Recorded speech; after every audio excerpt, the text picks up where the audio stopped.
Good afternoon. I'm happy to be here to talk to you about shared print archiving. Last month there was an article published in the New Republic by Elizabeth Rousing, which I believe many people had a chance to see, in which she considered the future of libraries. And one of the things she said in her article is that the great libraries of the West understand that they can no longer compete against each other as to who can warehouse the most treasures. Increasingly and encouragingly, they agree that stewardship must be joint, cross-unit, and complementary. To me, what's important about this statement is that it comes from a scholar, a faculty member, writing in a general interest publication, and she expresses such support for the idea of joint stewardship versus individual ownership. Libraries are increasingly grappling with the problem of how to maintain stewardship of these materials while dealing with the very real space constraints that they experience locally. And it's no small problem. Just in the English-speaking world alone, there are over 1.2 billion volumes in academic libraries. And this data came from OCLC's WorldCat map, which lets you count the number of holdings in various geographic regions. So, as you all know, there are a lot of volumes to be dealt with. In recent years, many academic libraries have been developing secondary storage facilities to move their materials that are lesser used to off-campus, or at least not in the main library, kinds of housing. As you can see, there's been a growth of these primarily in the last 10 years. At this point, by my count, there are more than 80 around the world incidences where libraries have developed high-density, special-purpose library storage facilities. Now, however, we're transitioning to a new phase, an evolution from storage to archiving. And the difference has to do with the long-term commitment to maintain that material on behalf of the owning library and most likely others as well. The probably 70 million or so volumes that currently exist in high-density storage facilities could form the basis for a set of de facto archives if a retention agreement and a service agreement were attached to them. And some shared facilities and some libraries are starting to do that. In addition to the de facto archives, a number of consortia are starting to develop proactive built archives where they identify certain sets of materials to be archived among themselves on a proactive basis in terms of selecting certain things and consolidating and trying to make continuous runs. These are the characteristics of a print archive as opposed to a shared storage arrangement. A print archive has a formal retention and service agreement. A certain period of time is identified for which the materials will be retained by the archiving institution. There are usually some very specific selection criteria. Sometimes the materials are retrospective to reclaim space fastest. Sometimes they're prospective. Sometimes they're identified by publisher, sometimes by domain or discipline, by format. In a few cases, they're library nominated, where a library will just say, I agree to archive these 16 titles or 122 titles, and they choose the titles based on their own criteria, but nonetheless commit to archiving them. Usually there is some attention paid to validating the materials in an archive. The validation means an assessment of the completeness and the condition of the materials being archived. And the assessment can be done to the volume level. Do we have all the volumes in the run? Do we have all the volumes that our metadata says we have? Or it can go all the way down to the page level. Is every page in this publication present and in good enough condition to be usable? And some archives do no validation, especially the ones which are de facto archives, retroactively defined as archives when they were originally storage. Those may have had little or no validation done. And archives vary in terms of the location or facility where the archive material is kept. Sometimes a group will put the archive materials or retain the archived materials in a separate storage facility, and other times they are distributed archiving with the materials remaining in the campus library. This table, which I hope you can see, is just an outline of some of the specific initiatives that are underway right now by a variety of consortia across the country. And you can see that most of them are selected by publisher and a few by individual titles. As this table shows, the majority of current archiving initiatives are based on archiving retrospective journals. So how does CRL fit into this? CRL is proposing to work with partner consortia who have active or planned print archiving initiatives to develop a collaborative framework to leverage the individual initiatives up to a North American or beyond global framework. The goal is to foster long-term preservation of these materials and also to facilitate reducing the costs at the local level. We're proposing a three-phase project. Right now we're in the phase one, planning and partnership, which was initiated at ALA Midwinter. In the fall we hope to launch a pilot implementation, and next year to incorporate additional participants and content. In the current phase, the planning and partnership phase, we are working on preparing a plan which would include model service agreements, or more accurately, model terms and conditions to be incorporated into individual service agreements, procedures and systems to disclose the archived holdings and facilitate collection management decisions at the local libraries, and I'll be talking much more about this part.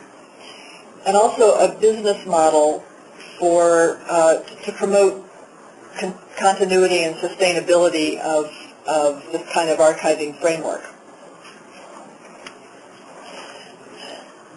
The goal is to build on the respective strengths of the consortia and their members and of CRL.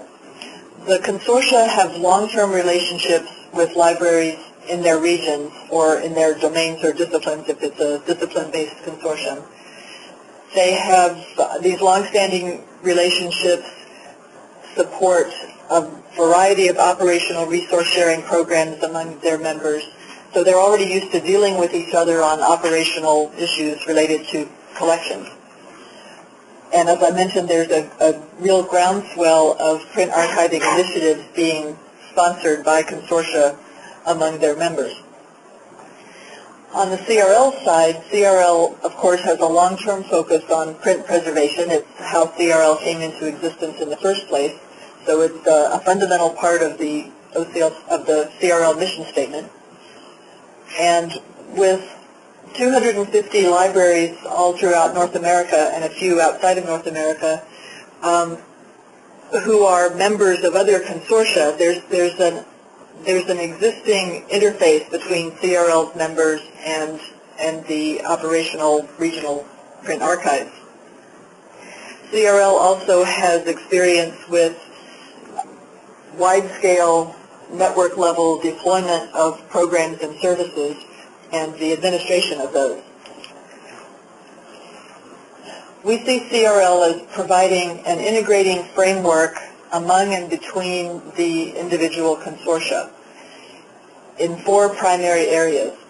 First, CRL can promote development of common MOUs to govern things like archiving terms and services. And we can develop interconsortial agreements to facilitate providing services from one consortium to another. We're also developing an archive registry so that it will become easier for for libraries and for consortial projects to know what other archiving is being done, what titles are being covered, and what holdings are under some kind of an archiving agreement. In terms of systems and procedures, we're also trying to develop a standard or a common approach toward defining the metadata that would identify that certain materials have been archived, and to use a common approach to analyzing collections, comparing holdings of print archives and also comparing holdings among participating libraries. And finally, program management. CRL is well positioned to provide the overall cohesion, if you will, among these individual projects, and as the business model gets further developed, if there is exchange of compensation among consortia, CRL could be the clearinghouse for that activity.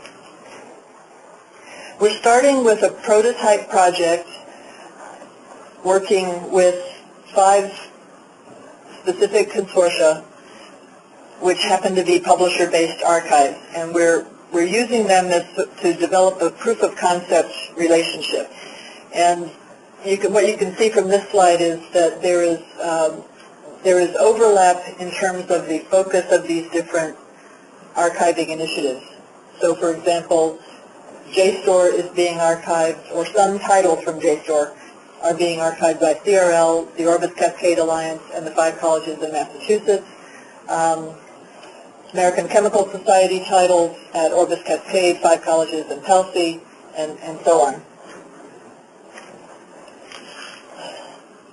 Our hope is to develop multilateral service agreements such that the agreement would be between CRL and the participating consortia. The consortia, of course, have their own agreements with their member libraries. The goal would be to set up agreements in such a way that members of one consortium would have access to the other consortia archives through the CRL agreement and would not have to negotiate separate agreements with each other print archive. Some examples of the kind of common terms and conditions we're working on include agreements to provide an appropriate environment with agreed upon security and environmental standards, an agreement about the retention period, and you'll notice I've put the retention period as 25 years in brackets, and that's because this is one of the areas where there's quite a bit of discussion still going on. A number of the print archiving initiatives currently operational have used 25 years as their holding period. A number of others have no holding period described at all, implying that it's indefinite or permanent.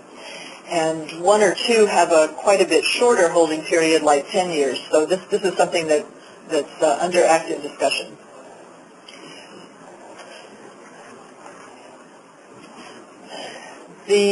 One of the most interesting but also difficult parts of the print archiving initiative is to do the collection analysis to see what has been and needs to be archived. In an ideal world, we'd like to be able to compare the library's print collection against material that is digitally archived. And this would be Portico, clocks, Hathi Trust, and being able to compare that metadata in an effective manner would let the library decide whether to archive or deselect the holdings that match those archived materials. Similarly, we need to be able to compare library print collections to materials that are already in a print archive for the same purpose, to know what to archive and what is a candidate for deselection. We have developed a prototype holdings analysis comparison. And bear with us for 1 second because you're about to see the world premiere of the interactive database. There it is. I have taken some data provided by some of the institutions that are participating in the pilot project, and we've got a prototype print archives registry that is not yet even on the real website, but it will be there shortly. And it consists of 2 parts. There's a description of each project, and if you look at the one for, let's look at August Cascade, it will show you some information about that archive initiative. The who is doing it, what format is covered, what materials were selected to be covered by the archive, what retention period it is, and that sort of thing. You can also look at the specific holdings of that archive up at the top.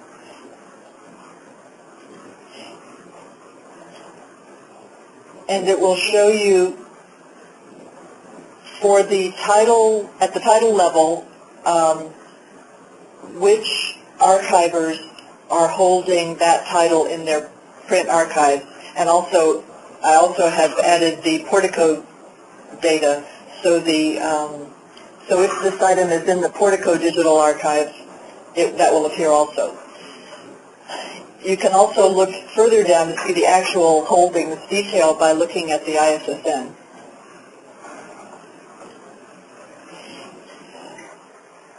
So this will show you that, for each institution, it shows you the actual volume level that they have archived, and reveals one of the fundamental problems of this whole initiative, which is that the volume data is different for almost every participant. The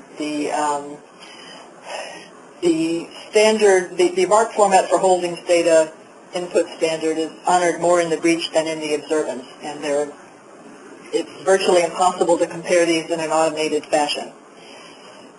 But we and several other people are going to be working on it. Returning to the slides,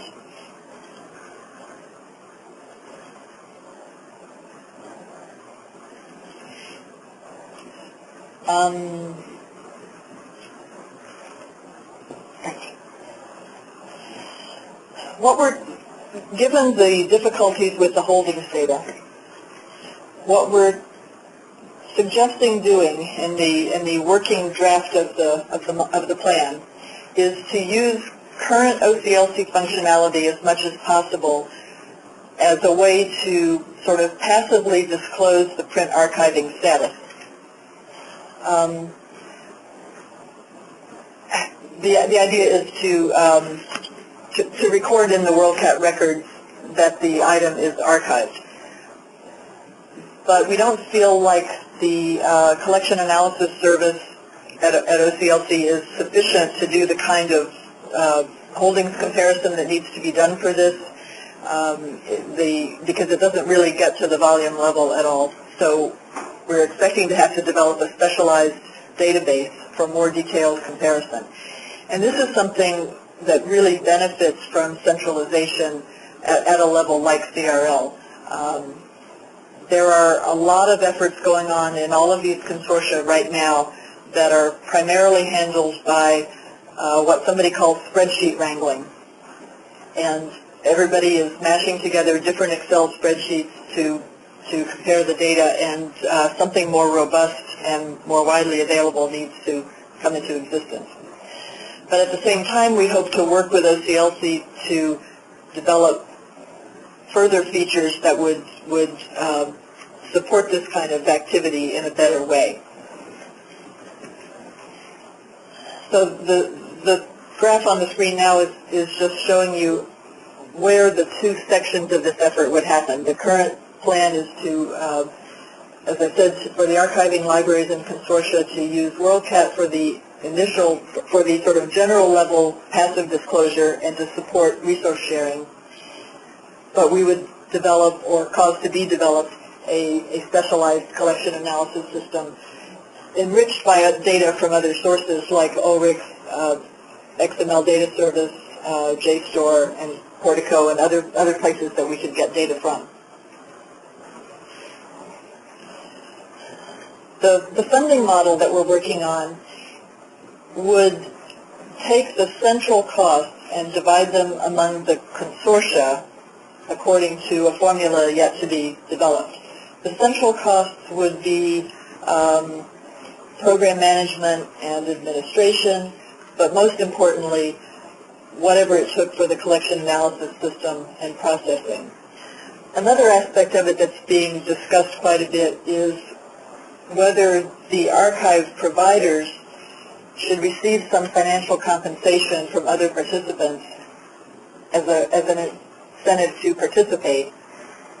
And for the archiving projects that exist now, they all do it sort of on a handshake basis, and there is no compensation changing hands. But the feeling has started to emerge that as the scope of commitment widens, if Consortium A is now going to agree to retain certain materials for a long time for the benefit not only of Consortium A but Consortiums X, Y, and Z, their opportunity costs have increased. The constraints on their own local decision-making have increased, and perhaps there's some justification for them asking for compensation for that. So all of that is being discussed, and there are questions about should that compensation be administered through CRL, or is it something for each regional consortium to determine among itself. I also want to mention the relationship of the CRL initiative to other initiatives that are working in this space right now. The Western Regional Storage Trust is a Mellon-funded initiative to plan a Pacific Northwest and California, well, it's more than that, it's really the western quarter of the U.S., retrospective print journal repository. And the California Digital Library is the grantee. There's active participation by the Orbis Cascade Alliance and the Greater Western Library Alliance and others, and by a good number of individual research libraries that are participating as their own entities. And the goal there is to develop a plan and a governance and a business model for linking those consortial print archiving initiatives together. There's also an initiative at Ithaca SNR. Many of you might be familiar with a report that Ithaca issued last fall called What to Withdraw, which sets up a kind of intellectual framework to identify what kinds of materials are safe to withdraw or could be candidates for withdrawal based upon a definition of how many copies should remain and whether the materials are image intensive and need to, and thereby would need to have their print copies remain. Ithaca also developed a prototype decision support tool based on that document, which uses the JSTOR holdings and the dark archives at Harvard and the University of California as a basis for letting libraries compare their own tolerance level, their own risk tolerance for deaccessioning copies given the existence of these other titles. CRL is now in discussion with Ithaca to collaborate on this initiative in such a way that we could take advantage of Ithaca's intellectual framework and couple it with the more operational print archive comparison mechanism to have a really robust system for determining which materials can be deselected and which are actively wanted by the archives. The next steps are sort of like all the steps. Complete the disclosure and collection analysis plans, finalize the service agreements, and develop the preferred financial model. We're sort of at the end of the beginning of the project and are heading into the middle of the project. So there's some basic outlines and thought processes going on, and the actual plan is expected later in the summer. We expect to seek some additional external funding from the Mellon Foundation as part of CRL's overarching Mellon support, and are working with some of these consortial partners to frame that.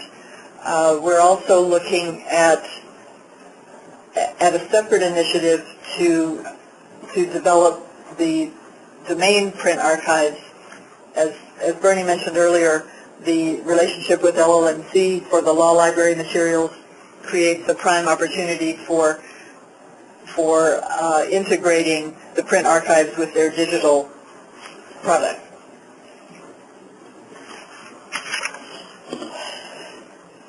Long-term investments in redundant print collections create a counterweight to innovation. We've all heard this kind of a statement or variations of it, and while some of us may wince at the word redundant, we all understand the economic and technological changes affecting academic libraries at all levels. With trusted digital repositories and shared print archives, it's no longer necessary for every library to retain every volume that it ever acquired throughout its long history. And by working together at a global level, we're trying to rationalize print holdings across a large number of libraries, which will allow new investment in 21st century services while ensuring that scholarly materials are preserved for the future.